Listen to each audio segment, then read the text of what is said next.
Hello dear students, हमारा chapter चल रहा है यूनिट्स एंड डायमेंशंस का। ठीक है, यूनिट्स और मेजरमेंट इसके अंदर हमने डिस्कस कर लिया। Physical quantities, fundamental units, derived units. I hope आपको वो समझ आया होगा, आपने वीडियो अच्छे से देखे होंगे। ठीक है, और फिर भी यदि कोई एक आध बात रह गई हो दोबारा देख लेना। और डायमेंशनल एनालिसिस के अंदर आज हम डिस्कस करेंगे। यूनिट्स एंड डायमेंशन के अंदर हम डायमेंशनल एनालिसिस आज डिस्कस करेंगे। ठीक है, किसी भी क्वांटिटी के डायमेंशन हमें कैसे लिखने हैं। फंडामेंटल यूनिट्स की बात करूं थोड़ा सा पीछे, फंडामेंटल यूनिट्स हमने डिस्कस करे थे 7 तरह के। मास, लेंथ, टाइम, ये 3 चीजें यहां मुझे मेजर चाहिए। ठीक है, टेम्परेचर, करंट, ये भी बहुत बार टेम्परेचर और करंट 2 चीजें ये भी जरूरत पड़ जाती है, इनकी भी हमें। लुमिनस इंटेंसिटी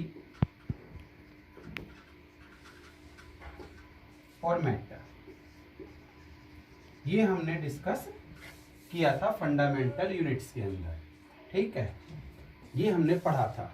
जब भी डिराइव्ड यूनिट्स की बात आती थी तो डिराइव्ड यूनिट्स फंडामेंटल यूनिट्स की हेल्प से ही हम डिराइव्ड कर सकते हैं। ठीक है, फाइंड आउट कर सकते हैं। ठीक है ना। तो अब डायमेंशनल एनालिसिस क्या है, डायमेंशनल एनालिसिस क्या है वो हमें समझना है, और इनका यूज कैसे होगा फंडामेंटल यूनिट्स का इसके अंदर। तो मैं सबसे पहले लिख रहा हूं dimensions of a physical quantity. कैसे लिखते हैं? Dimensions of a physical quantity. Physical quantity आपने डेफिनेशन लिख रखी होगी अपनी नोटबुक के अंदर, नोट्स बनाए होंगे। फिजिकल क्वांटिटी किसे कहते हैं? सबसे पहले बात तो ये आती है, फिजिकल क्वांटिटी वो क्वांटिटी होती है जिसको हम डायरेक्टली या इनडायरेक्टली मेजर कर सकते हैं। ठीक है, और उसकी हेल्प से हम लॉज ऑफ फिजिक्स डिराइव करते हैं।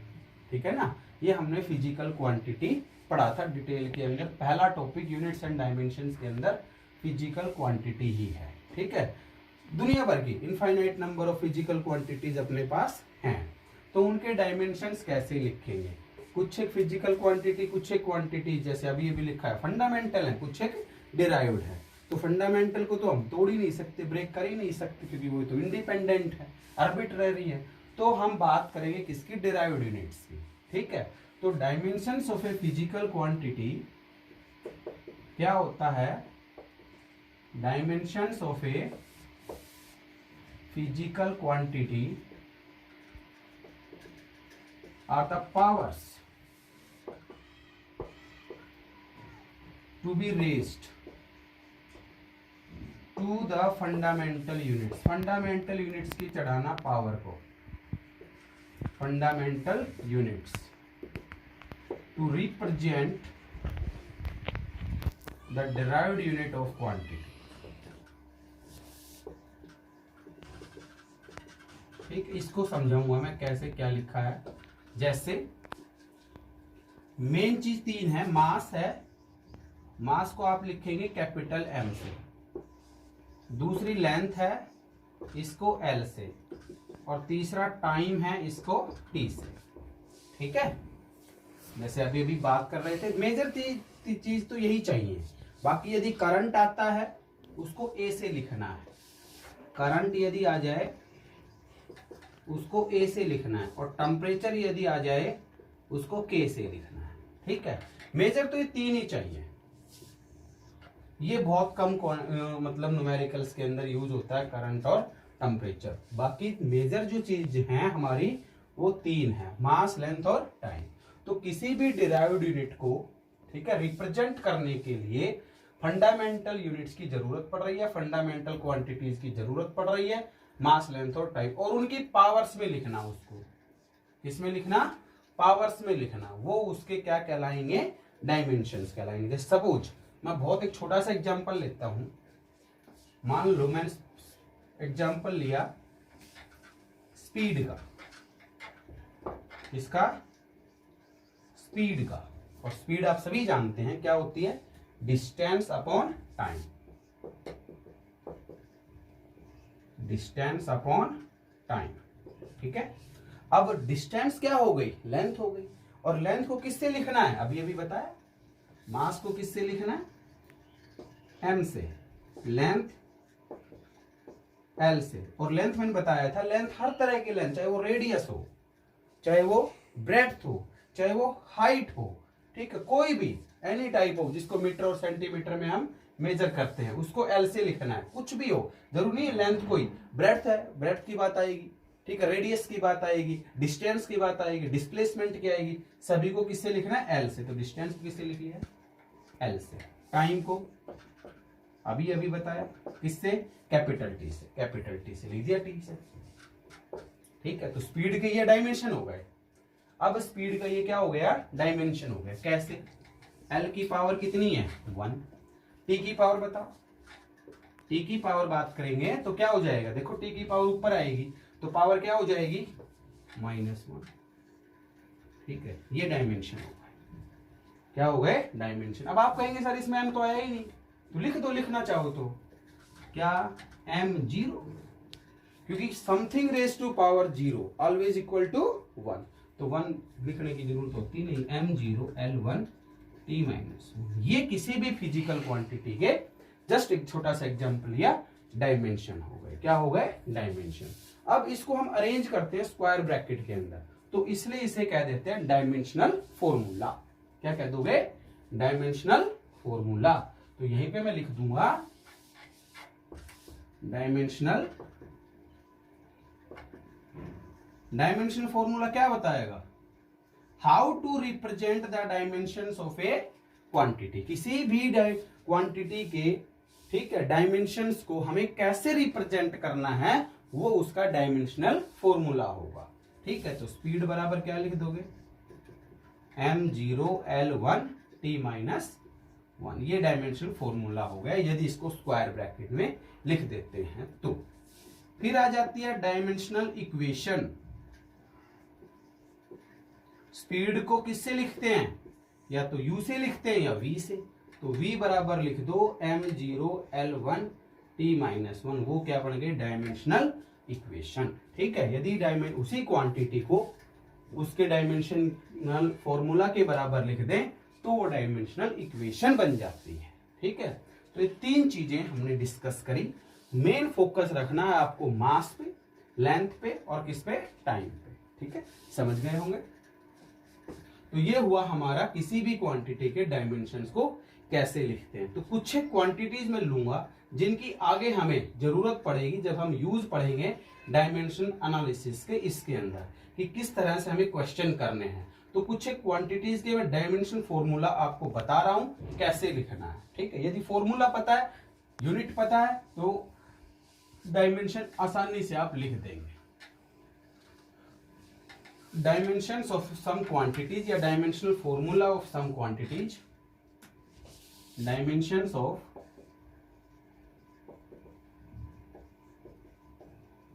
सम फिजिकल क्वांटिटीज। बहुत ही इंपॉर्टेंट चैप्टर है ये डायमेंशन एनालिसिस, हर कंपटीशन के अंदर। ठीक है, हर एयरफोर्स के अंदर, एनडीए के अंदर, ठीक है, नेवी में, नीट में, जेई मेन में, हर तरह के कंपटीशन में एक क्वेश्चन आपको डायमेंशनल एनालिसिस देगा। ठीक है, 100% एक क्वेश्चन यहां से 100% आएगा। नीट के एग्जाम में हर बार एक क्वेश्चन आता ही आता है, मेन के एग्जाम में भी हर बार, चाहे वो डायमेंशन से आ जाए चाहे वो एरर से आ जाए। ठीक है, तो इस लिहाज से बहुत इंपॉर्टेंट चैप्टर आपका है। मीन्स ये समझ लो कंपटीशन के हिसाब से हमारी जो फिजिक्स है वो यहां से शुरू होती है। ठीक है, अब तक तो हम कुछ छोटी छोटी बातें ही पढ़ रहे थे, यहां से हमारा शुरू होता है काम। तो सबसे पहले बात करूं मैं, मास तो बता ही दिया मैंने, m से लिखना, यूनिट होती है किलोग्राम। दूसरी लेंथ बता दी, या ब्रेड्थ हो,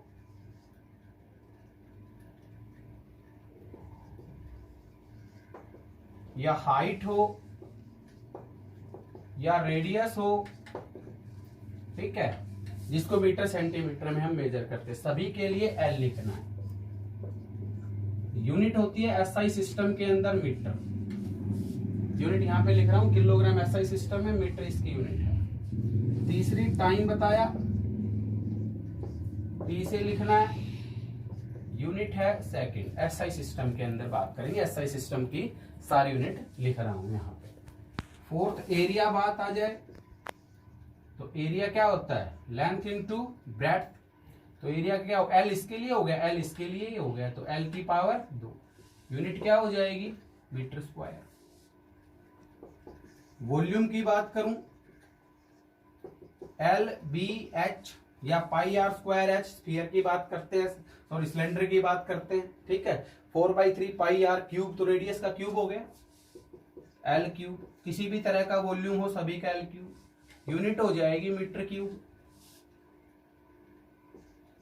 डेंसिटी की बात करूं, रो मास अपॉन वॉल्यूम। अब यहां से डिराइव नहीं हुई क्या ये, मास और वॉल्यूम की जरूरत पड़ी, मास और वॉल्यूम की जरूरत पड़ी, तो डिराइव्ड यूनिट हो गई या नहीं हो गई। मास को किससे लिख दिया, एम से, वॉल्यूम हमारा क्या हो गया, एल क्यूब हो गया। m1 l की पावर क्या हो गई, -2। टी नहीं है, लिखना चाहो तो टी की पावर यहां पे क्या लिख देना, 0। यूनिट क्या हो जाएगी, किलोग्राम पर मीटर क्यूबिक। मतलब यूनिट यदि पता है तो भी हम डायमेंशन लिख सकते हैं। यदि हमें यूनिट पता हो तो भी आप क्या कर सकते हैं, डायमेंशन लिख सकते हैं, ठीक है ना। ये हुआ डेंसिटी।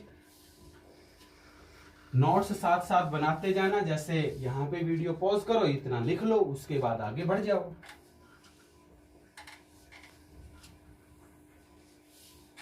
स्पीड हमारा हुआ 6 तक हो गया था, 7 पे। स्पीड अभी भी बताया, ये डिस्टेंस अपॉन टाइम। वेलोसिटी है डिस्प्लेसमेंट अपॉन टाइम। तो ये भी लेंथ है, ये भी लेंथ है, तो दोनों का डायमेंशन सेम ही हो जाएगा। क्या हो जाएगा, एल की पावर 1 ये हो गई, टी की पावर अभी बताया था नीचे आएगा, टी की पावर ऊपर जा करके -1। यूनिट क्या हो जाएगी, मीटर पर सेकंड, ठीक है। एक्सलरेशन की हम बात करें,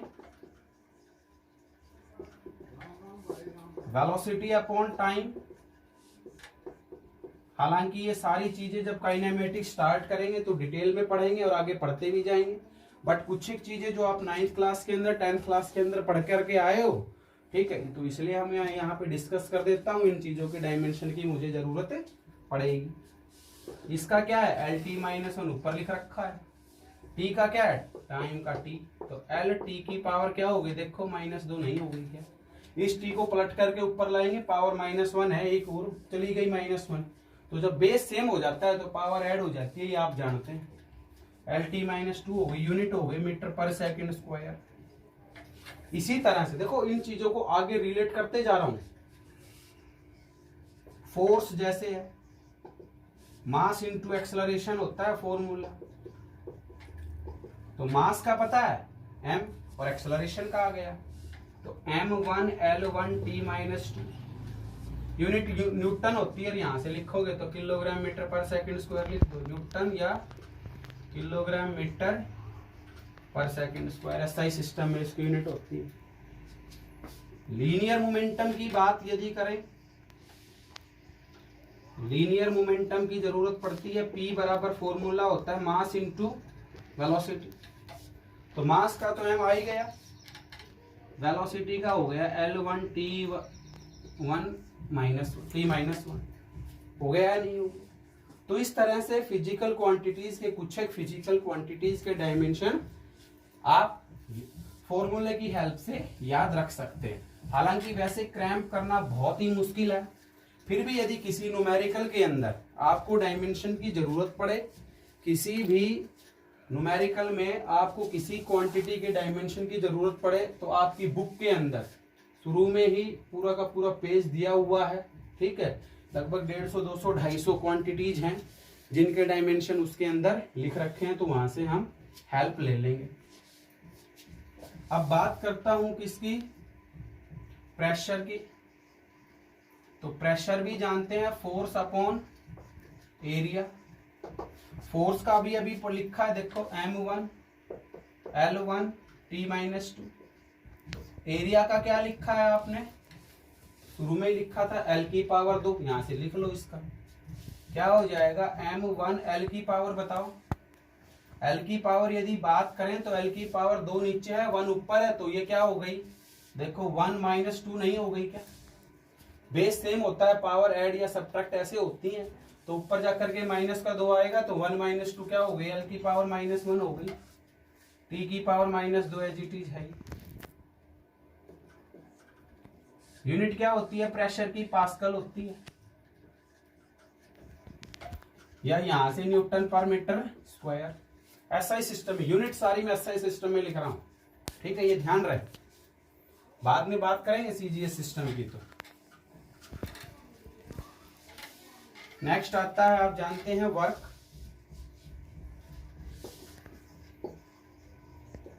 वर्क होता है फोर्स इंटू डिस्प्लेसमेंट होता है। तो फोर्स का क्या हो गया, M1 L1 T-2। डिस्प्लेसमेंट का क्या हो गया, L। तो देखो यहां से L⁻1 L⁻1 तो L⁻2 हो गई, M1 L⁻2 T की पावर क्या आ गई, -2। ठीक है, एनर्जी क्या होती है, amount of work done, ability of a body to do work, वो एनर्जी होती है। तो वर्क का जो डायमेंशन है वही एनर्जी का है। और एनर्जी चाहे कोई सी भी हो, एनर्जी कोई सी भी हो, काइनेटिक एनर्जी हो या पोटेंशियल एनर्जी हो या मैकेनिकल एनर्जी हो, कोई भी एनर्जी हो, सभी का डायमेंशन वर्क के डायमेंशन के बराबर ही होता है। और यूनिट भी सेम होती है, क्या होती है, जूल इसकी हो गई, जूल इसकी हो गई, एसआई सिस्टम में बात करूं तो, ठीक है ना। तो ये एनर्जी का होगा। पावर का फॉर्मूला हो सकता है आप जानते हो, तो पावर होती है हमारे पास क्या, वर्क अपॉन टाइम। तो आसान सा डायमेंशन यहां से निकल के आ जाएगा आपके पास। तो पावर का क्या हुआ, M1 L2 T-2 divided by power क्या है, T। अब T को ऊपर लेके जाएंगे तो T की पावर -2, यहाँ -1 यहां से आएगी। तो समझ गए होंगे, M1 L2 T की पावर -3। ये हमने किसका डायमेंशन लिखा, पावर का, ठीक है ना।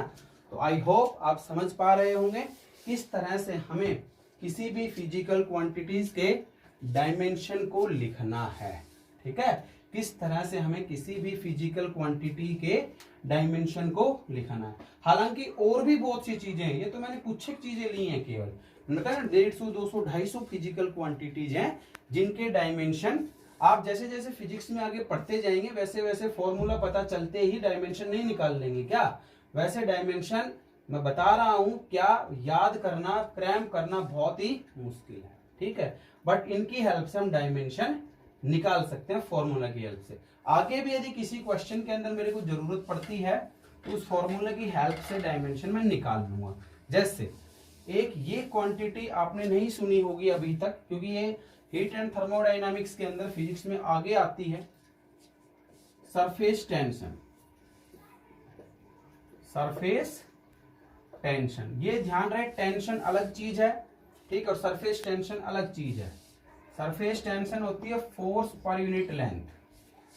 सरफेस टेंशन होती क्या है ये तो हम बाद में पढ़ेंगे, बट थोड़ा सा बता देता हूं कि सरफेस टेंशन के कारण ही कोई भी लिक्विड ड्रॉप है उसका साइज छोटा होता चला जाता है। रेन ड्रॉप का साइज छोटा क्यों होता है, वो सरफेस टेंशन के कारण ऐसा होता है, ठीक है ना।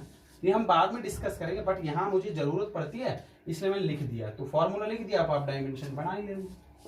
क्या है, M1 L1 T-2, ये L1 हो गया, L1 से L1 कट ही गया, तो क्या बच गया, M1 L⁻0 T की पावर -2, या सिंपली इसको ऐसे भी लिख लेना, T की पावर -2। यूनिट समझ गए होंगे, फोर्स की यूनिट न्यूटन होती है, लेंथ की मीटर, तो यूनिट होगी न्यूटन, ठीक है। तो इस तरह से ये क्वांटिटीज हैं जिनके डायमेंशन हम लिख सकते हैं, ठीक है ना। जैसे एक एग्जांपल और ले लूं, ग्रेविटेशनल कांस्टेंट का बहुत बार क्वेश्चन आता है इस पर कि ग्रेविटेशनल कांस्टेंट के डायमेंशन क्या हैं। ठीक है, कैपिटल जी से लिखते हैं। तो फोर्स का फॉर्मूला हम क्या जानते हैं, देखो न्यूटन्स लॉ ऑफ ग्रेविटेशन सभी जानते होंगे। F बराबर G(m1m2) upon r²। 9th class के अंदर ग्रेविटेशन में पढ़ते हैं। वैसे 11th में फिजिक्स में भी हम पढ़ेंगे, 6th यूनिट के अंदर ग्रेविटेशन डिटेल में पढ़ेंगे बहुत अच्छे से, बट यहाँ मुझे जरूरत है डायमेंशन की। तो G बराबर क्या हो जाएगा बताओ, F इंटू r²। बोलो नहीं होगा क्या भाई, r² को इधर ले आया, m1m2 को मैं इधर लाऊंगा तो नीचे नहीं चला जाएगा क्या। अब लिख दो, फोर्स का डायमेंशन क्या है, m1 L1 T-2। डिस्टेंस बताइए L2, क्योंकि इसका स्क्वायर है तो इसका भी स्क्वायर हो जाएगा। मास का क्या है m और इसका भी m, ठीक है ना। तो ये ध्यान रहे m और m, m1 m2 मत लिखना, दिक्कत हो जाएगी। एक m से एक m कट गया, ऊपर लेके जाओ, m की पावर क्या हो गई -1, l की पावर कितनी हो गई 3 हो गई जी, और t की पावर -2। ये इसका डायमेंशन है। यूनिट की बात करोगे तो क्या होगी यूनिट, इसकी क्या है न्यूटन, डिस्टेंस की क्या है मीटर तो मीटर स्क्वायर, नीचे क्या है किलोग्राम तो किलोग्राम की पावर -2। ऊपर ला करके नहीं ले आएंगे क्या, किया यूनिट नहीं होगी इसकी ऐसा सिस्टम के अंदर। तो यूनिट को देख करके भी हम डायमेंशन लिख सकते हैं, यदि आपको यूनिट याद है तो की बात है। एक बहुत इंपॉर्टेंट चीज और बता रहा हूं, ये भी बहुत यूज होता है, कोफिशिएंट ऑफ विस्कोसिटी। क्या है कोफिशिएंट ऑफ, नंबर कहां तक था 16 तक हो गया था तो 17 लिख देना। कोफिशिएंट ऑफ विस्कोसिटी का ये सिंबल है ईटा बोलते हैं इसको, एन के थोड़ा सा लंबा कर देना, एन को पूंछ सी बना देना, ठीक है। तो कोफिशिएंट ऑफ विस्कोसिटी हो जाती है। फॉर्मूला इसका ये है ईटा AV/x, यहां से निकाल लेंगे। तो ईटा बोलते हैं, ईटा बराबर Fx, इधर आ गया, ये नीचे आया A इंटू V, नहीं बन गया क्या बोलो।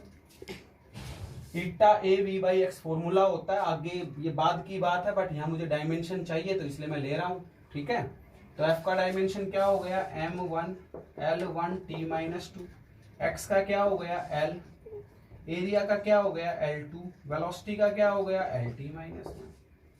अब देखो L की पावर 1 और 1 2 से कट गई ना, तो क्या बच गया m की पावर 1, L की पावर ऊपर जाएगी तो ये -1 और t की पावर -1 बन जाएगी। क्यों, क्योंकि t की पावर -2 यहाँ है, ये ऊपर जाएगा तो +1 हो जाएगी, तो t की पावर क्या आएगी -1 आ जाएगी, ठीक है। तो ये कोफिशिएंट ऑफ विस्कोसिटी का डायमेंशनल फॉर्मूला है, ठीक है। कोफिशिएंट ऑफ विस्कोसिटी का हमने डायमेंशन लिख दिया, समझ गए होंगे। अब लिख रहा हूं एंगुलर वेलोसिटी का, एंगुलर वेलोसिटी, ठीक है, ओमेगा से लिखा जाता है W की तरह। एंगुलर वेलोसिटी वैसे तो क्या होती है, जैसे जिस स्पीड से फैन घूम रहा होता है वो उसकी एंगुलर वेलोसिटी होती है, ठीक है। जिस स्पीड से कोई चीज सर्कुलर मोशन के अंदर जाए, जैसे वेलोसिटी होती है सीधी लाइन के अंदर जाना, वेलोसिटी होती है सीधी लाइन में जाना, एंगुलर वेलोसिटी होती है क्या सर्कुलर पाथ में जाना, ठीक है। तो वो होता क्या है θ/t, ये फॉर्मूला। अब थीटा का डायमेंशन नहीं पता, थीटा का डायमेंशन और देख लो, यहां पे लिख देता हूं एंगल का डायमेंशन। एंगल होता है आर्क लेंथ अपॉन रेडियस। अब यहां से ध्यान से समझना, आर्क लेंथ है तो L, और रेडियस भी तो लेंथ ही है, उसका भी L से तो L सर कट ही गया, तो L की पावर क्या हो गई 0, तो M भी 0 हो गया, L भी 0 हो गया, T भी 0 हो गया, मीन्स कोई डायमेंशन नहीं होता, ये समझना। Angle has no dimension. Angle की यूनिट होती है रेडियन या डिग्री, यूनिट जरूर है, ठीक है, बट कोई डायमेंशन नहीं है। Angle has no dimension. तो इसका तो कोई डायमेंशन ही नहीं है, तो सीधा 1/t लिख दो, t की पावर क्या हो गई -1। भाई m की पावर 0, l की पावर 0, t की power 0, something raise to power 0 क्या होता है 1, तो सारा 1 ही हो गया, अपॉन t है तो t की पावर -1, ये एंगुलर वेलोसिटी हो गई। इसी तरह से यदि एंगुलर एक्सेलरेशन लिखना हो,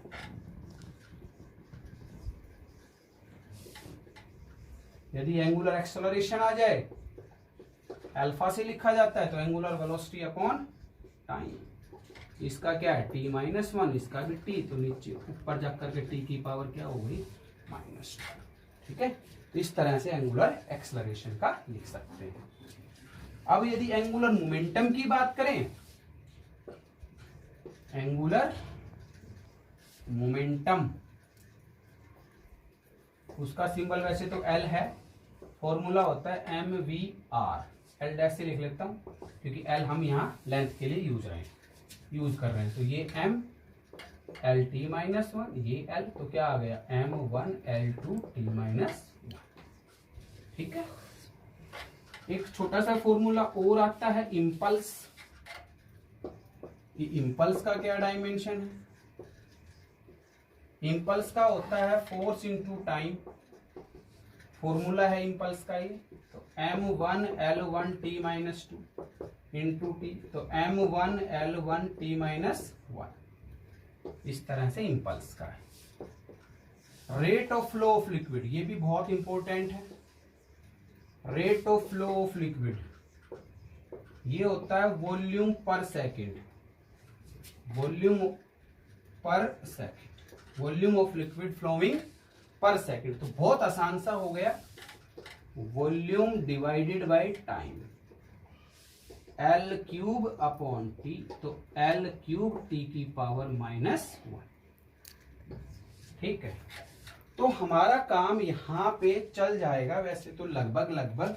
फिर भी यदि कोई एक आध क्वेश्चन के अंदर इन चीजों के डायमेंशन से हमारा काम नहीं चलता है, तो हम डायमेंशन फिर फॉर्मूला की हेल्प से बना लेंगे, और यदि फॉर्मूला हमें नहीं पता तो हम टेबल के अंदर देख लेंगे जो आपकी बुक के अंदर दी हुई है। ठीक है, ये सारे क्वांटिटीज के डायमेंशन तो आपको तब पता चलेंगे जब आप 11th और 12th पूरा पढ़ लेते हैं। ठीक है, बट डायमेंशन एनालिसिस के अंदर इतनी चीजों के अंदर काम चल जाता है। सपोज जैसे मान लो एक क्वांटिटी लेता हूं रेजिस्टेंस, ठीक है, मतलब सर आप ये कहेंगे कि सर एम्पियर करंट कहाँ यूज हुआ ही नहीं, तो इस क्वांटिटी के अंदर जैसे सपोज रेजिस्टेंस लिया, रेजिस्टेंस का फॉर्मूला आप सभी जानते हैं, क्या होता है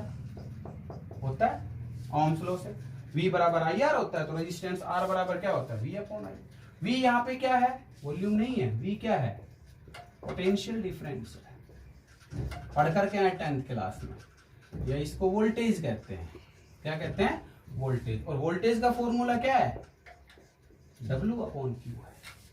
क्या है, W अपॉन Q, और WQ का फॉर्मूला क्या है I into T, current into time. इस पे थोड़ा सा वर्क करना, क्योंकि ये आपने अभी 10th क्लास के अंदर पढ़ा है, पोटेंशियल डिफरेंस।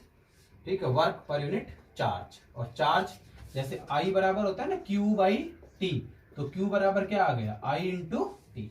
तो इसके अंदर करंट आया या नहीं आया, अब यहां से लिख लो फॉर्मूला। V का हमारा फॉर्मूला ये आ गया W upon I into T. ठीक है, एक I पहले से था।